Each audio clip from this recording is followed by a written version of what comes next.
Bonjour.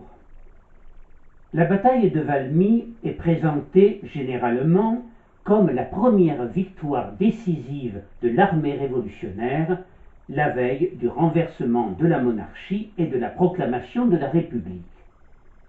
Elle eut lieu le 20 septembre 1792 près du village de Valmy, en Champagne-Ardenne, et permit d'arrêter l'avancée prussienne à la tête d'une coalition commandée par le duc de Brunswick, qui essayait de marcher sur Paris pour délivrer le roi Louis XVI et rétablir la monarchie française.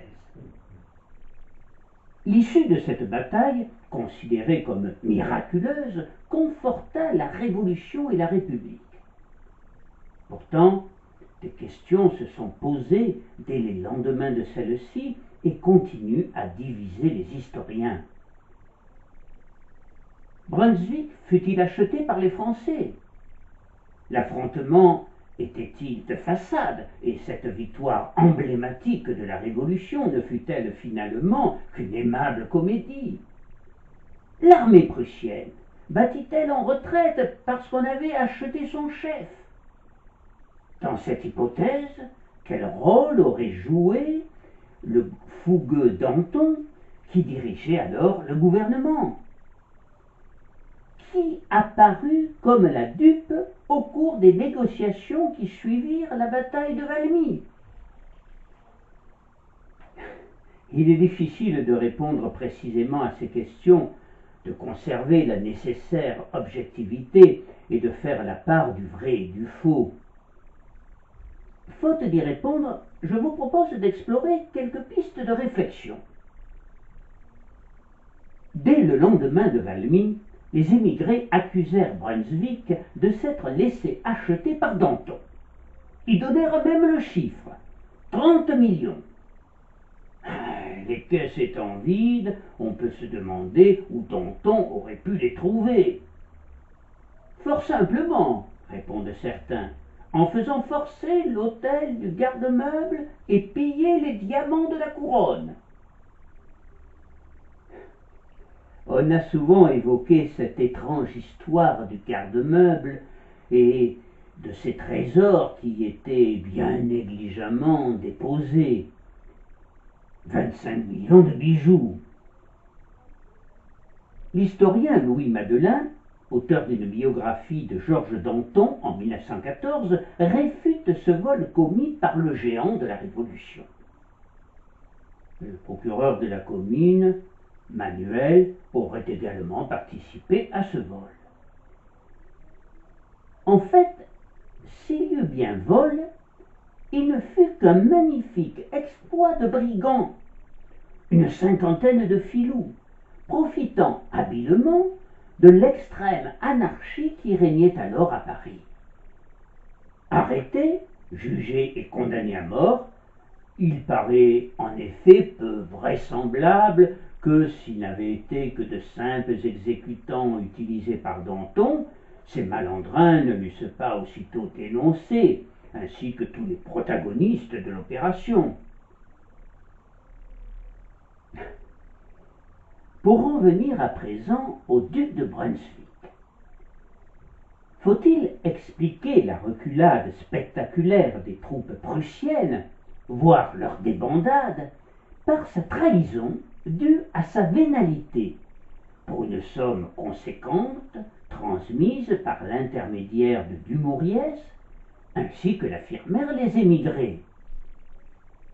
Dumouriez, que Michelet décrit comme un spirituel intrigant de l'Ancien Régime, dirigé par Danton, lequel lui insufflait le grand souffle révolutionnaire qui autrement lui eût manqué.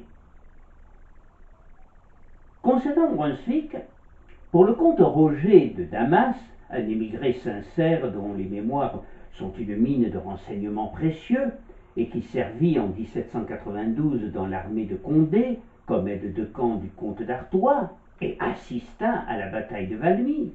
Certes, le moins que l'on puisse dire est que le chef des armées prusse-autrichiennes n'était pas particulièrement impatient de vaincre, et même qu'il ne profita pas d'une occasion qui lui était donnée, par négligence peut-être, mais plutôt, d'après le comte de Damas, par manque de volonté. Brunswick n'était certainement pas un vendu, mais plutôt un général francophile, animé d'idées philosophiques et qui répugnait à vaincre brutalement. Cela rejoint l'opinion de Jules Michelet dans sa grande histoire de la Révolution française, qui explique la retraite des troupes prussiennes par le caractère même de Brunswick. C'était déjà un homme d'âge, écrit Michelet, il était lui-même prince souverain, c'était un homme prodigieusement instruit, d'autant plus hésitant, sceptique, qu'il sait beaucoup, doute beaucoup. La seule chose à laquelle il crut, c'était le plaisir. Mais le plaisir, continué au-delà de l'âge, énerve non seulement le corps, mais la faculté de vouloir. Le duc était resté brave, savant, spirituel, plein d'idées et d'expérience. Il n'avait perdu qu'une chose, par quoi il était eunuque. Quelle chose? La volonté. Voilà qui a l'avantage d'être clair et net, n'est-ce pas? À propos de la déroute de l'armée des coalisés, ce qui est sûr, c'est qu'elle ne prit pas la fuite dans le désordre devant Dumouriez. Au contraire, un corps de 1500 hussards prussiens parurent devant son arrière-garde, et par son seul aspect, il fit reculer les soldats français. Dumouriez prétendit qu'il avait avec lui l'artillerie. En tout cas, elle ne tira pas un seul coup de canon, ni un coup de fusil, et elle se retira même. Après ce que l'on peut bien appeler une retraite, occasionnée par la présence de ces 1500 hussards, les troupes de Dumouriez arrivèrent dans le plus grand désordre à Dommartin-sur-Anse, où elles bivouaquèrent pêle-mêle dans les cours et les jardins. C'est là que Dumouriez écrivit fièrement au président de l'Assemblée nationale. 10 000 hommes ont fui devant 1500 hussards, mais tout est réparé. Je réponds de tout. On peut se demander quelle raison avait-il de parler ainsi? Sur quoi donc pouvait être fondée une telle assurance, si ce n'est sur la marche de négociation? Plus tard, Napoléon en sera persuadé et dira à Sainte-Hélène qu'il y eut assurément quelques négociations secrètes que nous ignorons. Les Prussiens, semble-t-il, souhaitaient négocier car ils se seraient trouvés dans une situation humiliante et désespérée, selon Johann Wolfgang von Goethe, qui était présent et prenait des notes au jour le jour, d'après lesquelles il écrira sa campagne de France. On a même dit qu'il manquait de tout, dévoré jusqu'à des graines fétides, et qu'il souffrait en outre d'une diarrhée rouge.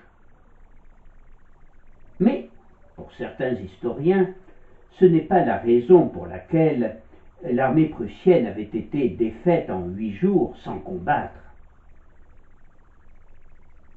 En fait, si, comme on l'a vu, le duc de Brunswick n'était pas très chaud pour poursuivre les combats, il ne voulait pas céder sur un point, pour lui essentiel, et qui était, faut-il le rappeler, la raison même de cette campagne, le sort de Louis XVI.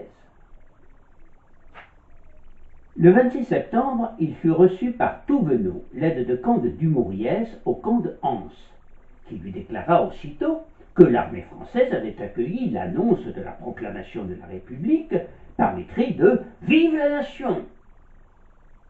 Le duc de Brunswick lui dit alors c'est le sort de Louis XVI qui nous préoccupe. Qu'on lui donne une place dans le nouvel ordre des choses et nous quitterons votre territoire.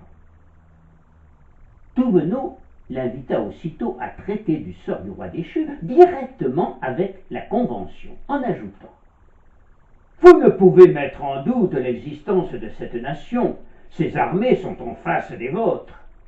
Il n'est pas plus difficile de traiter avec elle que de lui faire la guerre. » On ne sait ce que lui répondit Brunswick, mais il semblerait, d'après le comte de Damas, que le duc entreprit de se servir de la triste et dernière ressource des négociations. Et Damas précise encore dans ses mémoires « Dumouriez sentit aussitôt sa supériorité sur les intentions du duc. 4 jours de prolongation réduiraient infailliblement l'armée prussienne à ses derniers moyens, et Dumouriez ne s'y trompa pas. Il flatta les espérances du duc avec tant d'adresse que celui-ci crut avoir gagné la partie. Il se crut le maître de Dumouriez. « Il est à nous, et passe avec toutes ses troupes de ligne !» se serait-il alors écrié. Qui apparut donc comme la dupe au cours de ces négociations? C'est l'une des questions que nous nous posions précédemment. Le duc de Brunswick, quand on lui annonça le 30 septembre le retrait des Prussiens et la rupture de toute négociation, tomba des nues. Il reçut cette nouvelle comme un coup de foudre. La retraite des Prussiens allait commencer le 30 septembre. Le marquis de Caraman, aide-de-camp du roi de Prusse Frédéric Guillaume II, évoquera l'état de l'armée prussienne, réduite à 17 000 hommes, tout le surplus languissant, épuisé et mourant. Il faut dire qu'elle fut victime de dysenterie, et il faut souligner, à la décharge de Dumouriez, dont on ne peut nier qu'il fut très intrigant durant toute la Révolution, qu'il ne tenta pas d'écraser les forces prussiennes en retraite pour amplifier l'écho de cette victoire, somme toute en demi-teinte, même si la jeune République en fera une bataille emblématique et la confirmation face au monde entier de la force et de la vaillance des troupes révolutionnaires.